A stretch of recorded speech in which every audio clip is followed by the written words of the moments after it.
Hello friends, welcome to doctor PK classes. तो इस particular video से हम लोग स्टार्ट कर रहे हैं बी फार्म फर्स्ट सेमेस्टर का एक important subject that is pharmaceutical analysis 1। तो इस सब्जेक्ट में बहुत सारे स्टूडेंट्स को प्रॉब्लम आता है, तो हम लोग इसको स्टार्ट कर रहे हैं बिकॉज बी फार्म एंट्री करने के बाद भाई कई लोगों को पास होना होता है, कई लोगों को बहुत अच्छे मार्क्स लाने होते हैं, कई लोगों को टॉप करना होता है, यूनिवर्सिटी टॉप करना होता है। तो ये पर्टिकुलर वीडियो देखने के बाद वो सारे पर्पस आपके सॉल्व हो जाएंगे। सो फार्मास्यूटिकल एनालिसिस जो आपके पास सब्जेक्ट है उसका ये पर्टिकुलरली सिलेबस है, मींस आपको बी फार्म फर्स्ट सेमेस्टर में एनालिसिस में ये 5 चैप्टर्स पढ़ने, 5 यूनिट पढ़ने हैं। ठीक है, तो ये सारे यूनिट के सारे lectures, each and every topic will be covered here in this channel, और आप उसको देख सकते हो। रेगुलर बेसिस पे आपको वीडियो आएंगे। तो आज जैसे आज का जो भी डेट है, जिस डेट पे आपको ये अपलोडेड वीडियो दिखेगा, इससे लगभग 40 डेज में ये पूरा सिलेबस हम कंप्लीट कर देंगे और कोशिश करेंगे कि उससे पहले ही कंप्लीट हो जाए। सो फर्स्ट चैप्टर है हमारे पास फार्मास्यूटिकल एनालिसिस 1, जिसमें डेफिनेशन एंड स्कोप है। तो यहाँ पर हम लोग डेफिनेशन एंड स्कोप के बारे में डिस्कशन करेंगे, बाकी सारे टॉपिक अपकमिंग वीडियोस में हम लोग कवर कर देंगे। तो फार्मास्यूटिकल एनालिसिस क्या होता है, उसका डेफिनेशन क्या होता है, सबसे पहले हमें कुछ डेफिनेशन जानना होगा, ताकि फार्मास्यूटिकल एनालिसिस हम लोग पढ़ेंगे तो वहां पर वो पर्टिकुलर टर्म्स आएंगे तो हमें वो चीजें पता होनी चाहिए, इसलिए ये पर्टिकुलर क्लास बहुत ज्यादा इंपॉर्टेंट है। So, what is the definition of pharmaceutical analysis? Pharmaceutical analysis is a technique to identify and or quantify any sample, substance, compound by using manual, chemical, instrumental techniques by qualitative and quantitative method और quantitative method। तो भाई ये दो line है, लेकिन दो line में बहुत सारे मतलब छिपे हुए हैं, तो इसको हम लोग थोड़ा एनालाइज करते हैं। फार्मास्यूटिकल एनालिसिस एक टेक्निक है जिसमें कोई भी चीज को हम लोग आइडेंटिफाई कर सकते हैं, क्वांटिफाई कर सकते हैं। फॉर एग्जांपल, ये क्या है, तो ये हाथ है, ये हो गया आइडेंटिफिकेशन। इसमें कितने उंगली है, तो 5 उंगली है, ये हो गया क्वांटिफिकेशन, सिंपल। तो आइडेंटिफिकेशन क्वांटिफिकेशन हो सकता है ऑफ एनी सैंपल, कोई भी सैंपल हो सकता है, वो कोई भी सब्सटेंस हो सकता है, कोई भी कंपाउंड हो सकता है, बाय यूजिंग मैनुअल, केमिकल और इंस्ट्रूमेंटल मेथड। जैसे कि मैं तुमको पूछा क्या है, तो अब तुमने बोला हाथ है, और इसमें कितनी उंगली है, तो बोला 5 है, तो ये मैनुअल मेथड हो गया। वैसे ही कोई केमिकल मेथड से हम लोग कर सकते हैं, जैसे कि टाइट्रेशन हो गया, आपने 11-12 में किया होगा टाइट्रेशन, वो केमिकल मेथड हो गया। कोई इंस्ट्रूमेंटल मेथड्स भी हो सकता है, जैसे केमिस्ट्री में बहुत सारे इंस्ट्रूमेंट वगैरह यूज होते हैं, पोटेंशियोमेट्री, पोलरिमेट्री, आगे चल करके क्रोमेटोग्राफी तुम यूज करोगे, न्यूक्लियर मैग्नेटिक रेजोनेंस होता है, ये सारे इंस्ट्रूमेंट होते हैं। तो कोई भी तरीके से आप उसको एनालाइज करते हो तो वो एनालिटिकल केमिस्ट्री का ही पार्ट होता है, by qualitative and quantitative method. तो कोई भी क्वालिटेटिव या फिर क्वांटिटेटिव मेथड में आप एनालाइज करते हो, तो ये सारा चीज आपके पास फार्मास्यूटिकल एनालिसिस में होता है। क्वालिटेटिव और क्वांटिटेटिव एनालिसिस आया, तो क्वालिटेटिव क्वांटिटेटिव एनालिसिस क्या होता है वो हम लोग देख लेते हैं। Qualitative analysis is completely unknown sample is analyzed to determine the presence or absence of particular substance in the sample, and the technique is known as qualitative analysis। मतलब कोई हमारे पास सैंपल है, फॉर एग्जांपल ये हमारे पास sample है, ठीक है, ये हमारे पास सॉल्यूशन है, राइट, ये सॉल्यूशन है। अब हमें ये पता करना है कि इसमें एसिड है या फिर बेस है, ये हमको मालूम नहीं है। ठीक है, तो इसको मालूम करने के लिए क्या कर दिया हमने, यहां पर एक इंडिकेटर डाला हमने, इंडिकेटर डाला। इंडिकेटर कौन सा डाला, फिनोप्थिलीन। फिनोप्थिलीन इंडिकेटर डालेंगे तो क्या हो जाएगा, ये मान लो पिंक कलर हो गया। एंड एज यू नो कि जो हमारे पास बेस होता है उसमें फिनोप्थिलीन इंडिकेटर डालते हैं तो उसका कलर पिंक हो जाता है, और यदि एसिड होता है उसमें फिनोप्थिलीन इंडिकेटर डालते हैं तो कलर में कोई चेंज नहीं होगा, वो कलरलेस ही रहेगा। तो ये पिंक कलर हो गया। तो अब ये हमें पता चल गया कि ये भाई बेस है। सो यहां पर क्या पता लग गया, क्वालिटेटिव एनालिसिस, इसमें एसिड है कि बेस है वो हमें डिटरमाइन करने में मदद किया किसने, फिनोप्थिलीन इंडिकेटर ने। तो ये हो गया हमारे पास qualitative method. Second one is quantitative analysis. ये क्या होता है quantitative analysis, means quantity determine करना। So determination of quantity in numbers, weight, length, or any other measurement parameters is carried out under quantitative analysis. Specified components are quantified in the sample by using quantitative method। मतलब कोई भी चीज को, कोई भी quantity को हम लोग डिटरमाइन करते हैं, वो क्वांटिटेटिव मेथड होता है। एक सिंपल एग्जांपल है, क्वालिटेटिव में क्या होता है, भाई ये सॉल्यूशन है, इसमें एसिड है या फिर बेस है, तो बेस प्रेजेंट है, ये क्वालिटेटिव हो गया। अब बेस प्रेजेंट है तो कितना बेस प्रेजेंट है उसको डिटरमाइन करना, वो होता है क्वांटिटेटिव मेथड। तो उसके लिए फॉर एग्जांपल एक सिंपल सा हम लोग लेते हैं titrimetric analysis. Acid base titration मान लो हम लोग कर रहे हैं, ये हमारे पास बेस है, ठीक है, इसमें हमारे पास बेस है, मतलब मान लो NaOH है, ठीक है, NaOH है, राइट।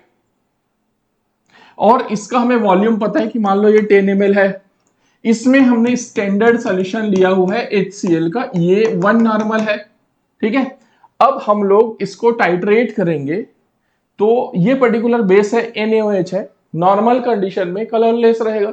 जब इसको टाइट्रेट करेंगे, इसमें फिनोप्थलीन इंडिकेटर डाल के, एक कंडीशन ऐसा आएगा जब वो पिंक कलर में कन्वर्ट हो जाएगा। इसके बारे में अपकमिंग वीडियोस में जब टाइट्रेशन होगा तो समझाऊंगा। जैसे ही पिंक कलर में कन्वर्ट हो गया, फॉर एग्जांपल ये HCl का हमारे को 11 ml कंज्यूम हुआ, यहां पर 10 ml हमारे पास लगा हुआ था। इसका नॉर्मलिटी पता है HCl का, और NaOH का नॉर्मलिटी नहीं मालूम है। इसका नॉर्मलिटी कितना है नहीं मालूम है, मतलब उसका concentration means concentration is quantity for this NaOH, वो कंसंट्रेशन हम लोग क्या कर रहे हैं, डिटरमाइन कर रहे हैं। तो यही हमारा क्वांटिटेटिव एनालिसिस हो गया। तो इसका नॉर्मलिटी कितना हो जाएगा, चलो पता करो। एक तुमने पढ़ा होगा N1V1 is equal to N2V2। इधर पर हम लोग NaOH का लिखेंगे, इधर पर HCl का लिखेंगे। NaOH का N1 हम लोग पता कर रहे हैं, इंटू V1 कितना था, ये 10 ml हमने लिया हुआ था NaOH का। N2 कितना था, 1 नॉर्मल था, और ये 11 ml कंज्यूम हो गया, तो 1 इंटू 11 हो गया। तो N1 इज इक्वल टू क्या हो जाएगा, 1 into 11, 11 by 10 is equal to 1.1, 1.1 normal. तो फाइनली इसका जो नहीं पता था नॉर्मलिटी, वो हो गया 1.1 नॉर्मल। तो ये हमारे पास क्या हो गया, क्वांटिटेटिव एनालिसिस। बस इतना ही डिफरेंस है क्वालिटेटिव और क्वांटिटेटिव में। क्वालिटेटिव मीन्स है कि नहीं है, क्वांटिटेटिव मीन्स है तो कितना है, बस यही चीज है भाई क्वांटिटेटिव। चलो, तो ये हमारे पास ये डेफिनेशन पता लग गया, ये वाला डेफिनेशन क्लियर हो गया। उसी का ये थोड़ा एक्सटेंशन है, उसी को और अलग अलग तरीके से डिफाइन किया है। तो आप ऐसे लिखो या फिर ऐसे लिखो या फिर ऐसे लिखो, सब सही है। चलो एक बार पढ़ लेते हैं। Pharmaceutical analysis is a branch of analytical chemistry, and analytical chemistry is apprehensive with the theory and the practice of techniques used to determine the composition of substances. तो जो हमारे पास सब्सटेंसेस है, उसके कंपोनेंट्स को डिटरमाइन करना है। एक simple example, हमने NaOH का लिया, तो NaOH में भाई उसका नॉर्मलिटी कितना है वो भी पता लगा लिया। हम एनालिटिकल केमिस्ट्री में ये पता लगा सकते हैं कि NaOH का जो पैलेट्स है हमारे पास, तुम्हारे घर में भी आता होगा, सोडा, कॉस्टिक सोडा, तो भाई उसका अंदर का कंपोनेंट क्या है, Na और OH है। तो उसको डिटरमाइन करने के लिए भी हमारे पास अलग इंस्ट्रूमेंट हो गए, वो भी हमारे पास एनालिटिकल केमिस्ट्री में आता है, ये बोला जा रहा है। Analytical chemistry is very broad and squeezes a wide range of techniques. Chemical analysis is applied in daily life. जैसे daily life में क्या होता है, soap and detergents act as a emulsifier to surround dirts and grime, so it can be washed away from clothing, dishes and our bodies. तो उसी का थोड़ा सा डिटेल्स है, ठीक है। चलो, ये हो गया हमारे पास डेफिनेशन। डेफिनेशन आएगा तो आप सबसे बढ़िया डेफिनेशन ये वाला लिखना, इसमें आपको नंबर मिलेगा, और ये वाला जोड़ दोगे तो और बहुत अच्छी बात है। उसके बाद फिर तुमको 2 नंबर का होगा तो उतना जोड़ देना, और ज्यादा नंबर का हो गया तो उसमें क्वालिटेटिव क्वांटिटी को भी डिटरमाइन कर लेना, मतलब बता देना कि क्या होता है। ये सारा हमने यहाँ पर बता दिया है आपको। नेक्स्ट आता है आपके पास वॉल्यूमेट्रिक और titrimetric analysis. Volumetric as its name suggest, इसमें कोई वॉल्यूम मेजरमेंट होगा। टाइट्रीमेट्रिक मतलब इसमें टाइट्रेशन होगा। टाइट्रीमेट्रिक एनालिसिस कोई हम लोग वॉल्यूमेट्रिक एनालिसिस करते हैं। डेफिनेशन देख लेते हैं। It consist of determination of volume of solution of accurately known concentration required to react completely with the solution of substance to be determined. तो यहां पर 2 हमारे पास कंपाउंड होते हैं। एक सिंपल ले लो, यहां पर हमारे पास NaOH है, जिसका नॉर्मलिटी हमें नहीं पता है। यूजुअली हम लोग जो यहाँ पर कोनिकल में लेते हैं सब्सटेंस, वो हमारे पास सैंपल सब्सटेंस होता है जिसका हमें कंसंट्रेशन नहीं पता होता है, ठीक है। और ऊपर में जो लेते हैं हम लोग, मान लो यहाँ पर HCl लिया है, इसका 1 नॉर्मल है, तो ये हमारे पास स्टैंडर्ड होता है। ये हमारे पास क्या होता है, स्टैंडर्ड होता है, और ये हमारे पास सैंपल होता है। स्टैंडर्ड का कंसंट्रेशन पता होता है, सैंपल का कंसंट्रेशन नहीं पता होता है। तो वही बोला जा रहा है, accurately known concentration required to react completely with the solution of substance to be determined. तो हमारे पास ये एक्यूरेटली नॉन कंसंट्रेशन है, स्टैंडर्ड है, तो इसका क्वांटिटी कितना लगेगा इसको रिएक्ट करने के लिए कंप्लीटली, उस पर्टिकुलर प्रोसेस को हम लोग बोलते हैं वॉल्यूमेट्रिक या फिर टाइट्रीमेट्रिक एनालिसिस, जो मैंने आपको पिछले स्लाइड में पढ़ाया कि भाई इसका हमने 10 ml लिया था, इसका नॉर्मेलिटी हमें नहीं पता था। HCl का नॉर्मेलिटी हमें पता था 1 नॉर्मल है और इसका 11 ml कंज्यूम हुआ, तो प्रैक्टिकली इसका नॉर्मेलिटी जो हम लोग निकालेंगे तो हमारे पास 1.1 नॉर्मल आएगा। ये किसका आएगा? NaOH का, जो हमने लास्ट स्लाइड में निकाला। तो इस पर्टिकुलर प्रोसेस को हम लोग बोलते हैं टाइट्रेशन। चलो अब आता है हमारे पास standard solution. What is standard solution? As its name suggest, जिसका कंसंट्रेशन हमें पता हो वो होता है standard solution. The solution of accurately known concentration is called as the standard solution. For example हमारे पास दो सॉल्यूशन है, एक ये वाला है और एक ये वाला है। ये वाले सॉल्यूशन का कितना नॉर्मल है या फिर कितना मोलर है वो नहीं पता है, और इसका हमें एक्यूरेटली पता है कि ये 1 नॉर्मल है। मान लो ये HCl है, 1 नॉर्मल HCl है, 1 नॉर्मल NaOH भी हो सकता है, 1 नॉर्मल ऑक्जेलिक एसिड भी हो सकता है। जो भी आपके पास सब्सटेंस होगा उसका कंसंट्रेशन आपको पता होगा, नॉन होगा, तो उसको हम लोग बोलते हैं स्टैंडर्ड सॉल्यूशन। ठीक है, तो एक्यूरेटली नॉन, और नॉन ही नहीं होगा, एक्यूरेटली पता होगा। मान लो 1 नॉर्मल है तो 1 नॉर्मल, 1.01 नॉर्मल है तो 1.01 नॉर्मल, वो एक्यूरेट होना चाहिए, राइट। चलो next, standardisation. It is the method of analysis to determine and ensure the claimed quantity of the compound or chemicals। तो बेसिकली जो claimed compound होगा उसको हम लोग क्या करेंगे? स्टैंडर्डाइज करेंगे, मतलब उसको देखेंगे कि सही में वो है कि नहीं, चेक करेंगे। तो उस प्रोसेस को, चेक करने के प्रोसेस को हम लोग स्टैंडर्डाइजेशन बोलते हैं। ये अलग अलग तरीके का हो सकता है, जैसे ये मान लो हमारे पास एक सॉल्यूशन है, किसी ने एक सॉल्यूशन दिया है और इसने क्लेम किया है कि ये 1 नॉर्मल NaOH है, इसने क्लेम किया है। ठीक है, अब इसको हमें डिटरमाइन करना है, चेक करना है। अगेन सेम एग्जांपल मैं बार बार इसलिए दे रहा हूं ताकि आप कंफ्यूज मत हो। तो हमारे पास अब NaOH है, राइट। NaOH कितना है भैया? 10 ml, और इसका नॉर्मलिटी भी दिया हुआ है, 1 नॉर्मल दिया हुआ है। अब इसमें हमने स्टैंडर्ड लेना है HCl और इसका नॉर्मलिटी 1 नॉर्मल है। अब हम लोग टाइट्रेट करेंगे, उतना टाइट्रेट करना है कि पहले NaOH है उसमें फिनोप्सिलिन हम लोग डालेंगे तो पिंक कलर रहेगा, तो उतना टाइट्रेट करेंगे जो पिंक कलर है वो डिसअपियर हो जाए, मतलब ये कलरलेस हो जाएगा, वही हमारे पास इन पॉइंट होगा। तो बेसिकली जो 1 नॉर्मल है, कोई बोल रहा है कि ये 1 नॉर्मल है, तो इसको चेक करना है हमें कि ये भाई सही में 1 नॉर्मल है कि नहीं है। मान लो तुम कहीं पर जाते हो, किसी ने तुमको 10,000 रुपए दिए, तो तुम ऐसे ऐसे करके गिनते हो ना उसको कि 10,000 है कि नहीं है, तो वो एक टाइप की स्टैंडर्डाइजेशन है। सिमिलरली ये तुम्हारे को किसी ने बोला कि 1 नॉर्मल NaOH सॉल्यूशन है, तुम चेक करोगे। चेक कैसे करोगे? ऐसे टाइट्रेट करके। अब मान लो टाइट्रेशन किया तुमने, ये तुम्हारे पास कितना आ गया? मान लो ये 10.5 ml आ गया HCl का। अब तुम इसका निकालो, N1V1 is equal to N2V2, इधर NaOH का रीडिंग लिखो, इधर HCl का रीडिंग लिखो, तो N1 क्या हो जाएगा भाई?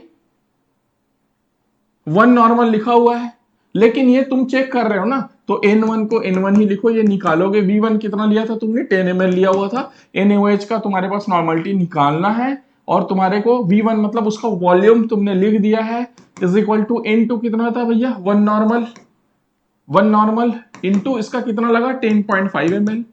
अब तुम निकाल लो, N1 is equal to 10.5 into 1, ये हो जाएगा 10.5 डिवाइडेड बाई 10 हो जाएगा, तो N1 is equal to 1.05 normal होगा। अब जो बंदा बोला था कि भाई ये 1 नॉर्मल है, इसको तुमने स्टैंडर्डाइज किया तो तुम्हारे को आया 1.05 नॉर्मल।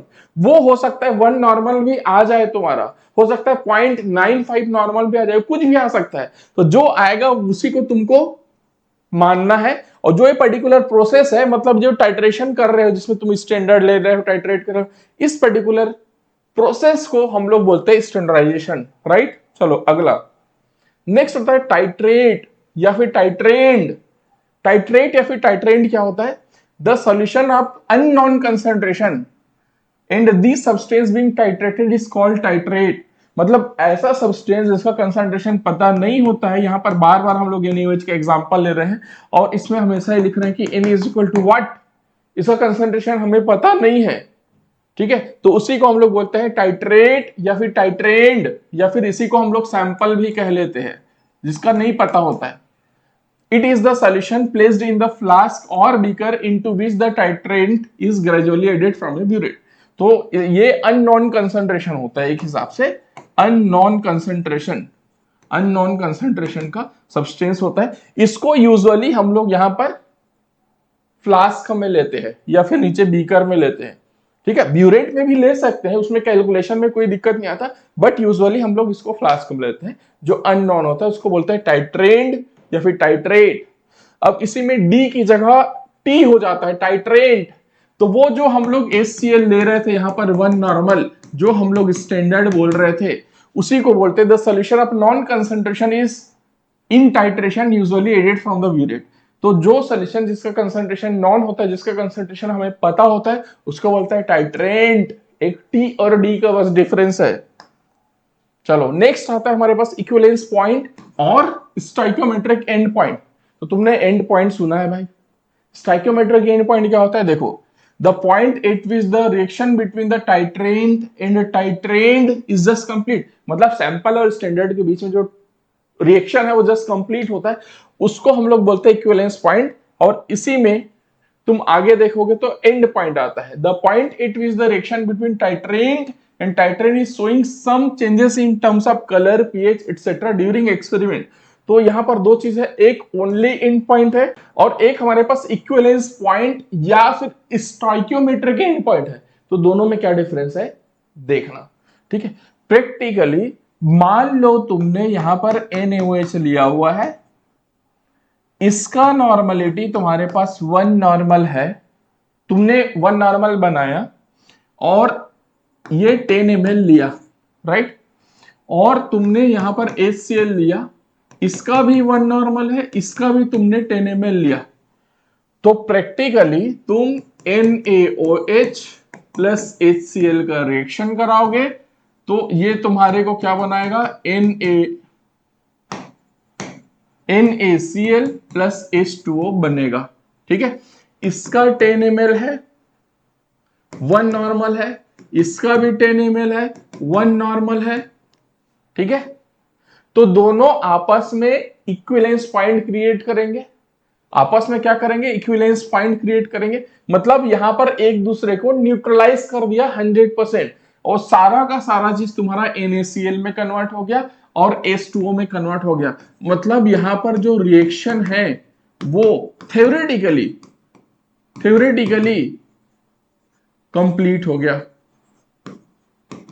थ्योरेटिकली कंप्लीट हो गया। तो ये 10 ml है, मान लो ये 10 ml है, इसमें तुमने 10 ml HCl डाला, तो यहां पर रिएक्शन क्या हो जाएगा, थ्योरेटिकली कंप्लीट हो गया। तो यहीं पर आइडियली यहीं पर तुम्हारे को कलर चेंज विजिबल होना चाहिए थ्योरेटिकली, और ये तुम्हारा विजिबल हो गया एग्जैक्टली 10 ml पे।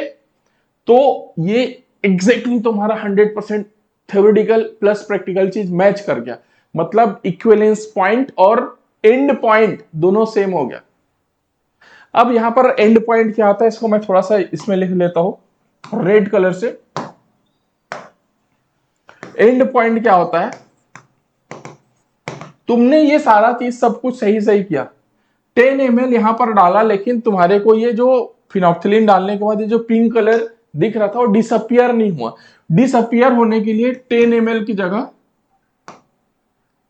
की जगह तुमको 10.2 ml लग गया।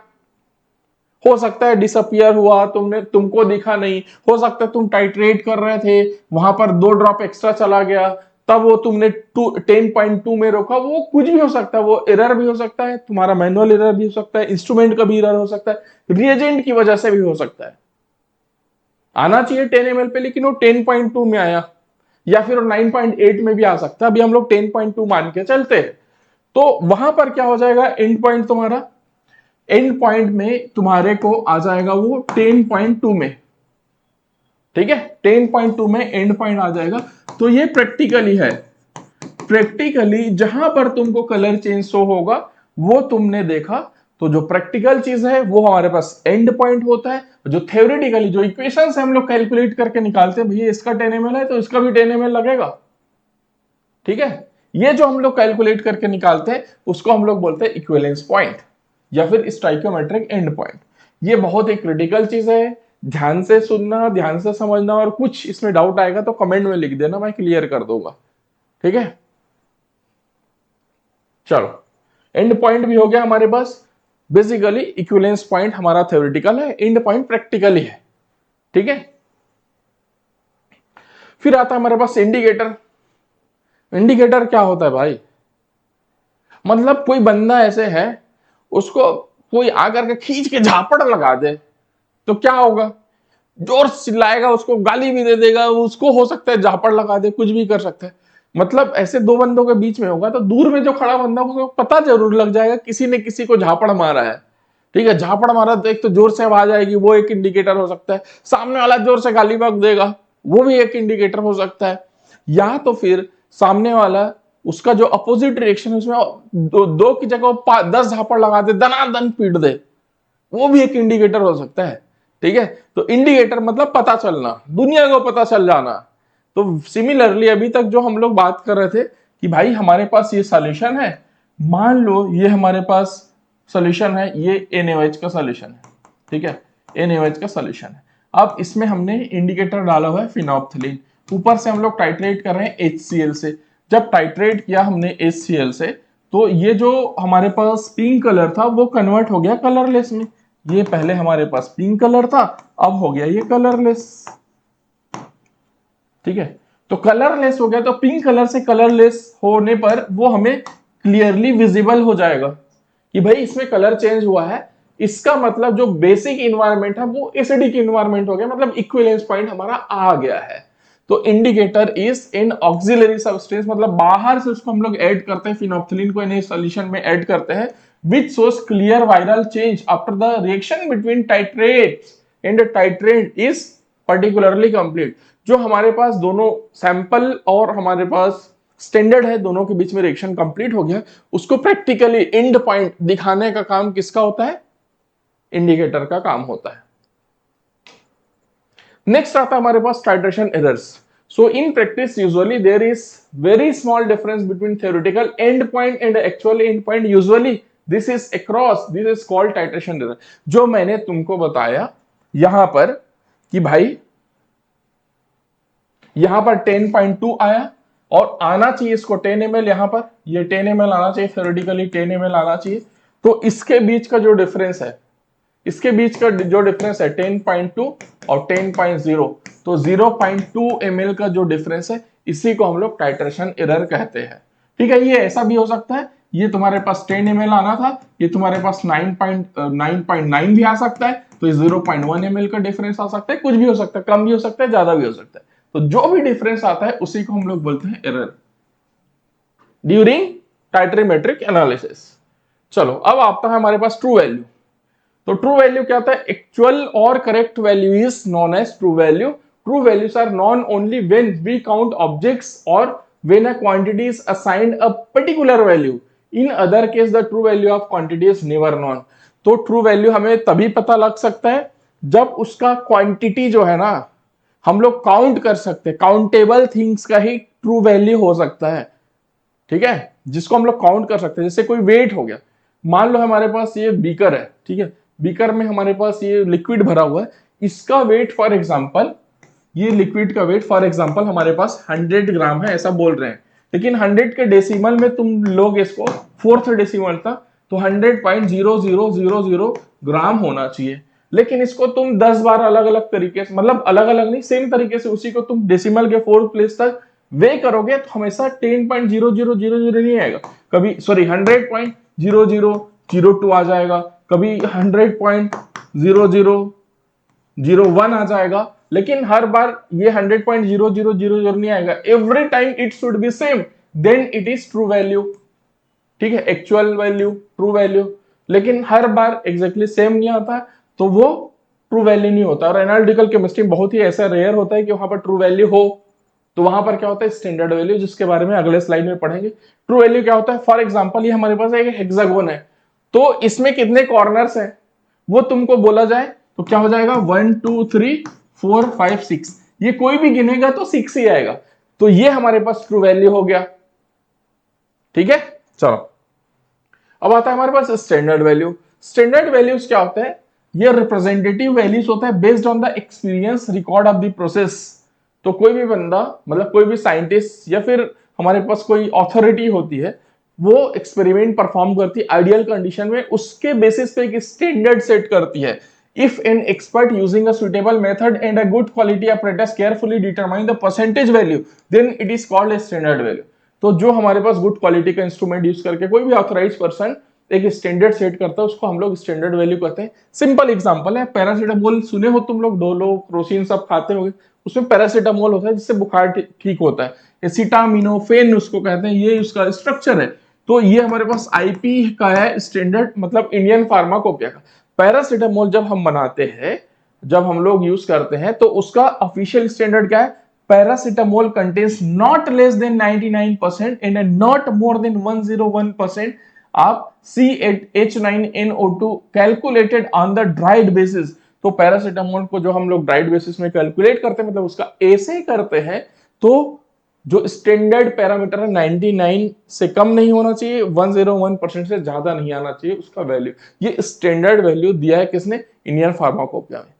ठीक है, तो ये हमारे पास स्टैंडर्ड वैल्यू हो गया। कोई भी स्टैंडर्ड एजेंसी देती है, कोई गवर्नमेंट देती है, या फिर फार्माकोपिया में लिखा होता है, या फिर कोई प्राइवेट एजेंसी भी दे सकती है, अच्छी लेबोरेटरी, वो उसका पर्टिकुलर प्रोडक्ट है। फॉर एग्जाम्पल ये मोबाइल है वन प्लस का, तो इसका स्टैंडर्ड जो वेट है 181 ग्राम है मान लो, तो 181 ग्राम किसने दिया? वो कंपनी ने दिया। ठीक है, तो इस तरीके का ये स्टैंडर्ड वैल्यू होता है। नेक्स्ट होता है ऑब्जर्व्ड वैल्यू। ये बहुत ही सिंपल चीज है। The observed value is the value truly measured as the test is perform in the laboratory. मतलब तुम लेबोरेटरी में टाइट्रेशन कर रहे हो, तो तुमने जो ऑब्जर्व किया वही ऑब्जर्व्ड वैल्यू होता है। फॉर एग्जांपल इसका वैल्यू तुम्हारे पास 10.5 ml आया, तो ये तुम्हारे लिए ऑब्जर्व्ड वैल्यू हो गया। ठीक है, और मान लो 10 के आसपास इसका वैल्यू आना होगा और तुम्हारा 15.9 आ गया, तो वो तुम्हारा ऑब्जर्व्ड वैल्यू होगा। अब तुम टीचर के डर के मारे में उसको 10.5 10.4 लिख देते हो, ये तुम्हारा गलती, जितना है उतना ऑब्जर्व्ड वैल्यू लिखो, सच सही सही लिखो। ठीक है, बशर्ते तुम्हारा टीचर तुमको डांट ना लगाता हो, है कैसे कर रहे हो, दोबारा करो। टीचर को भी अप्रिशिएट करना चाहिए स्टूडेंट को कि भाई जो वैल्यू आ रहा है वही बता रहा है। अब उसको वहां पर एरर देखो कि क्या क्या एरर है करके, तो ये टीचर लोग को करना चाहिए, जबरदस्ती का रीडिंग नहीं लाना चाहिए। फिर आता है एरर। एरर क्या होता है भाई? गलती। The difference between the true value और standard value and observed value is called error. तो जो हमारे पास ट्रू वैल्यू होता है या फिर स्टैंडर्ड वैल्यू होता है, उसका और ऑब्जर्व्ड वैल्यू जो हमने ऑब्जर्व किया उसके बीच का डिफरेंस, मतलब 10 ml जो है हमारे पास स्टैंडर्ड वैल्यू, हमने ऑब्जर्व किया मान लो 10.2, तो 0.2 ml का जो आया वही हमारे पास एरर होता है। बस इतना सा बात है। चलो, तो ये डेफिनेशंस है, इन सबको याद रखना। अब हम लोग स्कोप ऑफ एनालिटिकल केमिस्ट्री देख लेते हैं। तो एनालिटिकल केमिस्ट्री का स्कोप कहाँ कहाँ पर होता है, क्या होता है, ये क्वेश्चन यदि आपके यूनिवर्सिटी वगैरह में आता है तो डायरेक्टली ये पॉइंट्स लिख करके आपको इलाबोरेट कर देना, आपको मार्क्स मिल जाएंगे। Analysis of different sample of water, water के सैंपल को डिटरमाइन करने के लिए। डिटर्मिनेशन ऑफ नेचुरली अकरिंग फाइटोकास्टिडेंट, जो हमारे पास प्लांट है, ठीक है, जैसे मलेरिया के लिए क्विनीन यूज होता है। ठीक है, तो उस जो क्विनीन है वो मिलता है सिनकोना के प्लांट से, तो सिनकोना से क्विनीन मिलता है। तो क्विनीन को हम लोग एनालाइज करना है, तो एनालिटिकल इंस्ट्रूमेंट हमें यूज करना है। क्विनीन को आइडेंटिफाई करना है, उसको क्वांटिफाई करना है कि कितना है, ये सब करना है, तो एनालिटिकल केमिस्ट्री यूज होता है। Determination of radio active compound, radio active isotopes वगैरह को डिटरमाइन करने के लिए हम लोग, हमारे पास बहुत अलग अलग टाइप के काउंटर्स होते हैं जिससे हम काउंट कर सकते हैं। Determination of examination of soil and rock, soil and rock को डिटरमाइन करने के लिए। डेवलपमेंट ऑफ न्यू प्रोडक्ट, नए प्रोडक्ट को डेवलप करने के लिए हम लोग यूज करते हैं। Diagnosis of disease by various chemical analysis, बहुत सारे डिसीज को एनालाइज करने के लिए, मतलब सिंपल तुम वो करते हो, टोटल ब्लड काउंट करते हो, तो उसमें HPLC वगैरह भी यूज हो जाता है। ठीक है, अलग अलग इंस्ट्रूमेंट्स।